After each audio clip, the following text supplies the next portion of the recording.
ستاسو میرټ او انصاف دعوې چې شوې، ستاسو ایجوکیشن دعوې چې شوې،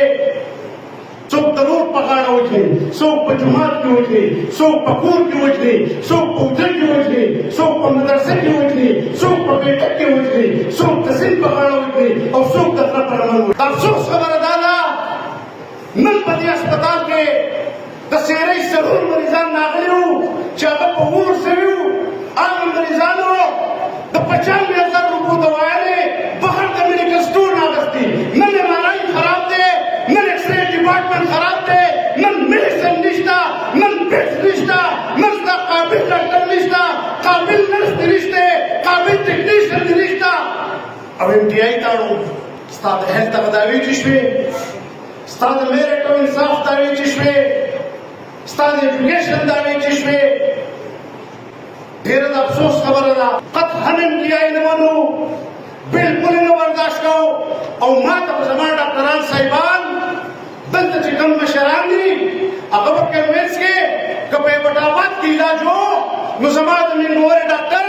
چې کله هغه ډیورنګ د کلاس هغه ته فټ اټیک راغی نو ایکسرې خراب و، ECG مشین خراب و او د ایبټ آباد نه هغه مړ راوړو. که فرض که په پېښور کې MTI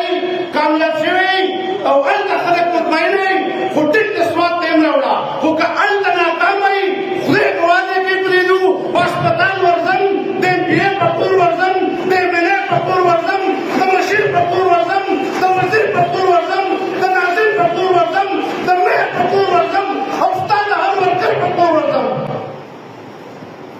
لہذا MTI ایکټ واپس والا خلک نور مه پاکوه، نور مه په جذباتو کې راوله. دا شته مسلې زموږ لږې دي. روزانه راله یو ځوان چون چون کر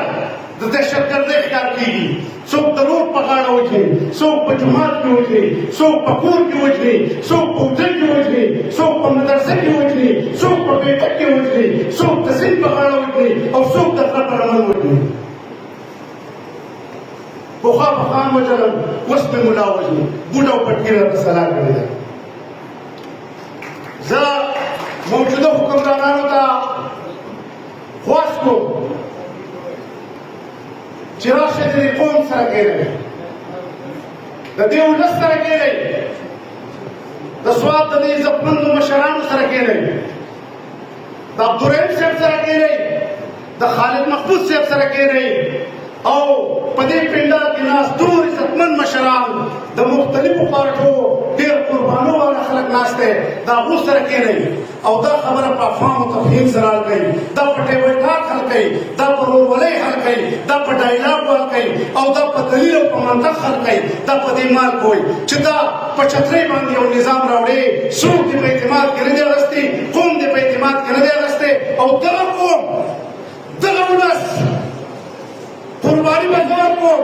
وینه به زما تویږي، روح به زما شهید کېږي، پلار به زما شهید کېږي، تره به زما شهید کېږي، ورکر به د MP شهید کېږي، ورکر به د PPP شهید کېږي، ځوان او د ولس د جرګې خلک به شهیدان کېږي. او کله چې وټونه شي نو بیا به لاټین پرېږدي، غشې به پرېږدي، تله به پرېږدي، کتاب به پرېږدي، سایکل به پرېږدي او پیاز ټماټر الو او باتنګۍ له به ورکوي.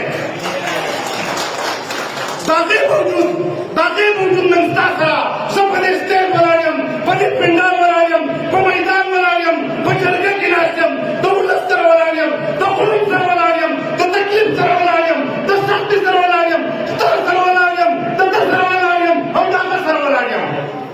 او دا صاحبانه یې هسې ته ناست